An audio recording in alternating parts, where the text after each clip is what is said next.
आपके साथ सोनम गुरु। तो चलिए शुरुआत करते हैं खबर दोपहर की। पाली के ट्रांसपोर्ट नगर थाना क्षेत्र स्थित एक नाली में तैरने के दौरान 24 वर्षीय जगदीश पुत्र उमराम चौकीदार नया गांव निवासी डूब गया।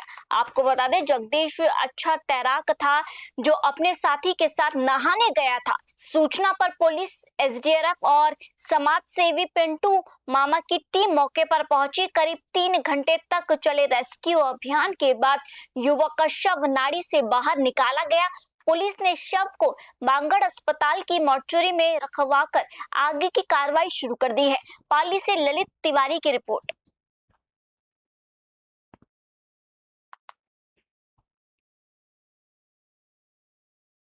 जयपुर ग्रामीण के बस्सी स्थित राजकीय उच्च प्राथमिक विद्यालय चरणवास में बदहाल व्यवस्था के कारण बच्चों की सुरक्षा दांव पर है।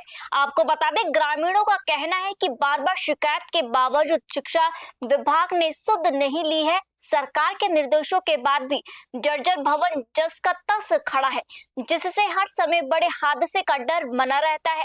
स्थानीय अभिभावकों ने जिला प्रशासन से जर्जर कमरों को तुरंत हटाने, नए कक्षों का निर्माण करने और तब तक बच्चों के लिए सुरक्षित वैकल्पिक व्यवस्था सुनिश्चित करने की पुरजोर मांग की है।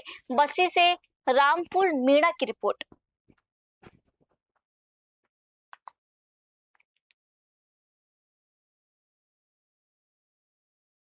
राय सिंह नगर नगर पालिका की अधिशासी अधिकारी के अभिषेक गहलोत के स्थानांतरण पर भावभीनी विदाई दी गई है। आपको बता दें, इस मौके पर नगर पालिका स्टाफ द्वारा पगड़ी पहनाकर ईओ का सम्मान किया गया।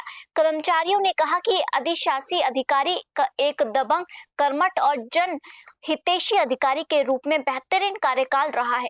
स्थानांतरण शासकीय सेवा का सामान्य हिस्सा है, लेकिन अपनी निडर कार्यशैली, ईमानदारी और कर्तव्य निष्ठा के कारण वे लंबे समय तक लोगों की स्मृतियों में रहेंगे। इस मौके पर सहायक अभियंता देवेंद्र सिंह, गणपत राम, राधेश्याम, सफाई निरीक्षक कपिल व नगर पालिका स्टाफ के द्वारा ये विदाई समारोह उपस्थित रहे। राय सिंह नगर से राजू शर्मा की रिपोर्ट।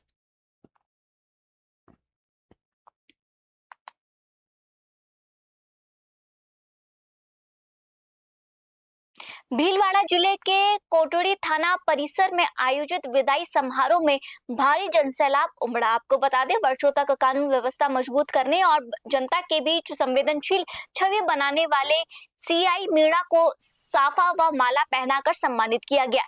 इसके बाद उन्हें घोड़ी पर सवार कर चार भुजानाथ मंदिर तक निकाला गया, जहां बस स्टैंड पर जेसीबी से पुष्प वर्षा की गई।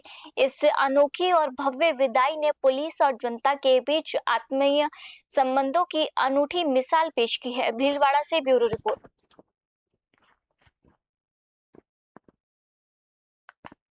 डीग के पुंचरी स्थित गेस्ट हाउस में आयोजित समीक्षा बैठक में जिला कलेक्टर मयंक मनीष ने मुड़िया पूर्णिमा मेला क्षेत्र के सौंदर्यकरण, सुरक्षा, स्वच्छता को सर्वोच्च प्राथमिकता देने पर जोर दिया। बैठक के बाद उन्होंने अधिकारियों की टीम के साथ संपूर्ण परिक्रमा मार्ग का जायजा लिया और ड्रेनेज, यात्री प्रतीक्षालयों व प्रकाश व्यवस्था को समयबद्ध रूप से दुरुस्त करने के निर्देश दिए। इस दौरान अतिरिक्त जिला कलेक्टर राजकुमार कसवा सहित विभिन्न विभागों के प्रमुख अधिकारी उपस्थित रहे। डीग से पंकज शर्मा की रिपोर्ट। विदित है कि हर साल मुड़िया पूर्णिमा पे जो मेला लगता है, वो जो कि गोवर्धन पर्वत के जो परिक्रमा बनी हुई है उसमें मेला लगता है, उसके मद्देनजर आज बैठक ली थी सारे डिपार्टमेंट्स की, जिसमें मुख्यतः नगर परिषद, पंचायत समिति, जिला परिषद, पीडब्ल्यूडी, आरएचए और अन्य सारे विभागों की बैठक ली, जिसमें ये निर्देश किए कि जिन जिन डिपार्टमेंट्स के जो दायित्व है उसको टाइमली कंप्लीट करा ले।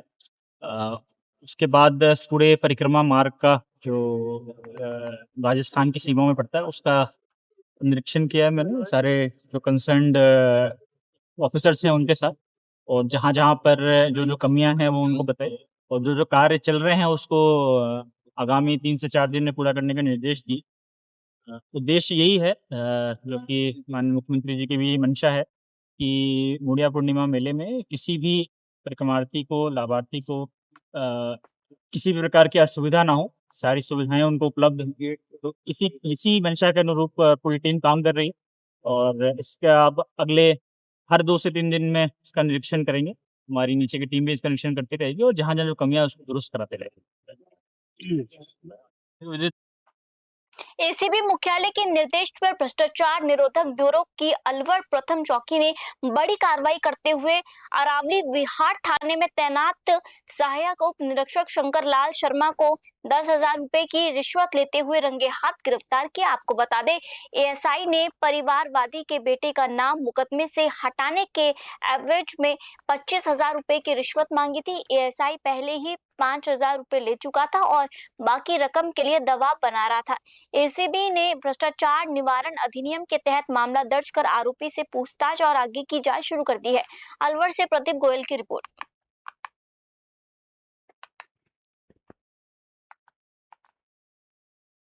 परिवादी हमारे एसीबी हेल्पलाइन 1064 के मार्फत हमारे कार्यालय में उपस्थित आया था और परिवादी और सह परिवादी जो परिवादी का साला है उन्होंने आके हमारे को बताया कि परिवादी ने बताया कि मेरे लड़के के खिलाफ एक मारपीट का मुकदमा अरावली विहार थाने में है जिसमें आईओ शंकरलाल शर्मा जी हैं जो उसमें मुकदमे में हमारी मदद करने के लिए और मेरे लड़के के साथ थाने में किसी प्रकार की मारपीट नहीं करने और जो हमारी गाड़ी के कोई नंबर आए हैं वो गाड़ी हमारे छुड़वाने के लिए इस तरह से उनकी वो मदद करने के लिए और मारपीट नहीं करने के लिए और 10 मिनट में कि मैं फ्री कर दूंगा लड़के को, इस तरह वो मदद करने के नाम से हमारे से 25,000 रुपये मांग रहे हैं।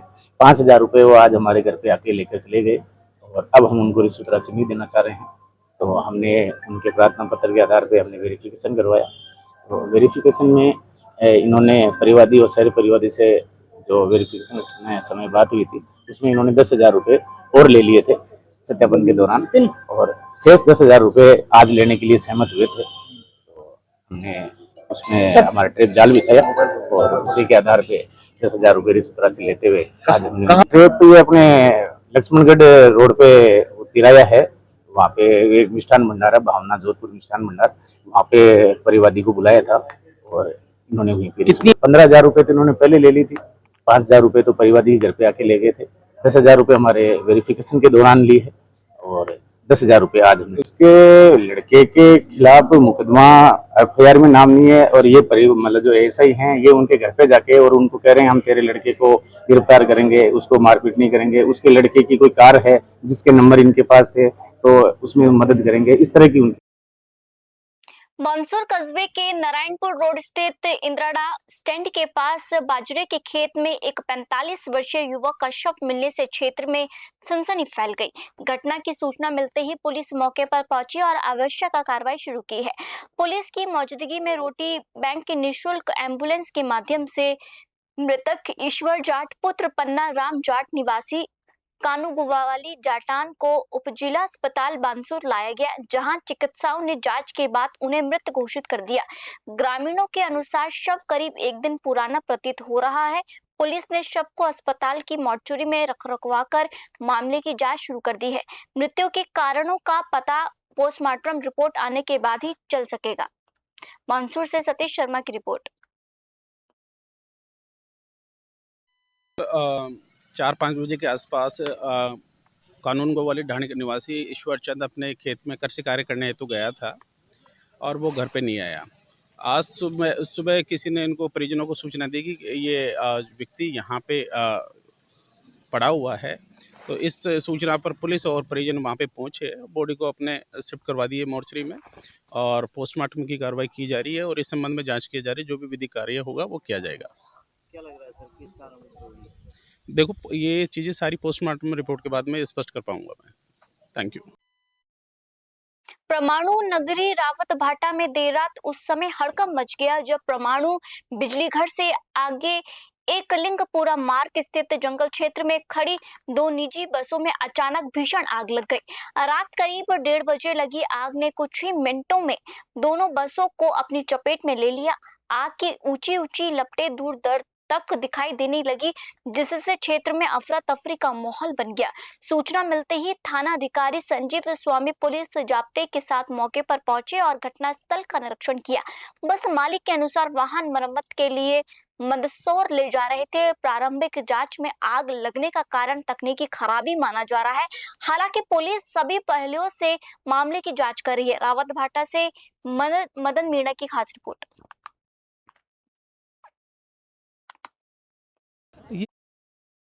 श्री विजयनगर पालिका के नवनियुक्त अधिशासी अधिकारी संजू चौधरी ने कार्यभार ग्रहण किया। आपको बता दें, पालिका परिसर में उपस्थित कर्मचारियों और जनप्रतिनिधियों ने नवनियुक्त ईओ का स्वागत किया। पद संभालने के बाद उन्होंने नगर पालिका की विभिन्न शाखाओं का निरीक्षण कर व्यवस्थाओं एवं सेवा प्रवाह की समीक्षा की। ईओ ने कर्मचारियों को निर्देश दिए तथा स्थानीय विकास व स्वच्छता कार्यों में शीघ्रता लाने पर जोर दिया गया। श्री विजयनगर से जय किशन की रिपोर्ट।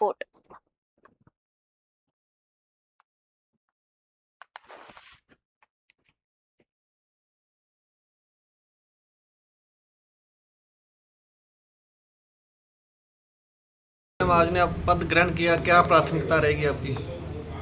मेरी मुख्य प्राथमिकता आधारभूत सुविधाओं जैसे कि सफाई व्यवस्था, प्रकाश व्यवस्था और नागरिकों की जो भी समस्याएं हो गया उनकी त्वरित समाधान करने का मेरा प्रयास रहेगा।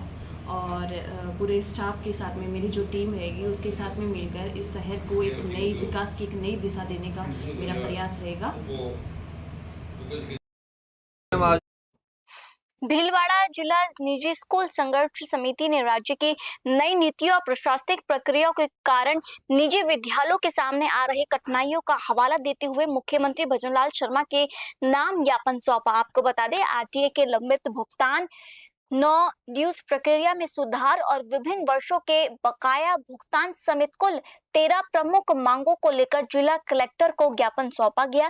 समिति ने चेतावनी दी है कि यदि समय रहते मांगे पूरी नहीं हुई तो आंदोलन की पूरी जिम्मेदारी राज्य सरकार की होगी। भीलवाड़ा से राजाराम जैन की रिपोर्ट।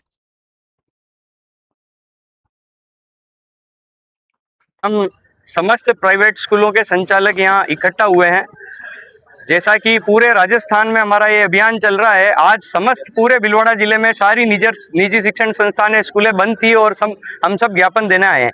ज्ञापन का जो हमारा विषय है वो एक राज सम्मेलन करके एक ऐप निकाला है गवर्नमेंट में, और उस पर लगभग 24 और 48 बिंदुओं की उस पर एक जांच होगी जो एक सही नहीं है, क्योंकि सरकारी स्कूलों की जो जांचें हैं उनके अलग बिंदु है, प्राइवेट स्कूलों पर कुछ एक्स्ट्रा चीज दे दी है। इन एक्स्ट्रा चीजों का हम लोग विरोध कर रहे हैं। हम चाहते हैं कि जिस प्रकार से गवर्नमेंट स्कूल की जो पॉलिसीज है उसी पॉलिसी में प्राइवेट स्कूल भी चले, क्योंकि एजुकेशन और पूरा भारत जब एक है तो अलग अलग कानून किस प्रकार थोपे जा रहे हैं। दूसरी चीज, आरटीई में जो कानून विधानसभा में और लोकसभा में पारित हुआ उस कानून से अधिकारी लोग छेड़छाड़ कर अनैतिक रूप से हम प्राइवेट स्कूलों के ऊपर थोपे जा रहे हैं। ये गलत है। पहले आरटीई का भुगतान सरकार करती थी पाठ्य पुस्तकों का। अभी इस अदालत का सदस्य होने के नाते जो आज मैंने नियमों के परिप्रेक्ष्य में जांचा है, तो सरकारी शिक्षण संस्थाएं और निजी शिक्षण संस्थाओं में जो भेदभावपूर्ण पॉलिसी बनी है उसको तत्काल वापस लेनी चाहिए। जो सम्मेलन के बिंदु हैं वही बिंदु सरकारी स्कूलों में रखे जाने चाहिए, और जो सरकारी स्कूलों में बिंदु रखे वही निजी शिक्षण संस्थाओं में रखे जाने चाहिए। विद्यार्थी चाहे वो सरकार की स्कूल में पढ़ता है चाहे वो निजी शिक्षण संस्थान में पढ़ता है, विद्यार्थी एक ही है। विद्यार्थी होता है। उसके लिए अलग अलग पॉलिसी और भेदभावपूर्ण नीति सरकार को नहीं अपनानी चाहिए। और जो सम्मेलन के बिंदु हैं वही बिंदु जो सरकार में है वही बिंदु निजी शिक्षण संस्थान में होने चाहिए। जो आरटीई टैक्स के तहत जो भारत सरकार ने जो नियमावली जारी की है उसके अंतर्गत जो सरकार बच्चों को निजी शिक्षण संस्थानों में पढ़ा रही है और जिसका मूल्यांकन करके सत्यापित कर देती है उसका भुगतान उनको करना चाहिए, मुकरना नहीं चाहिए। फिलहाल आज के बुलेटिन में इतना ही और आप देखते रहिए न्यूज़ 21। जय हिंद।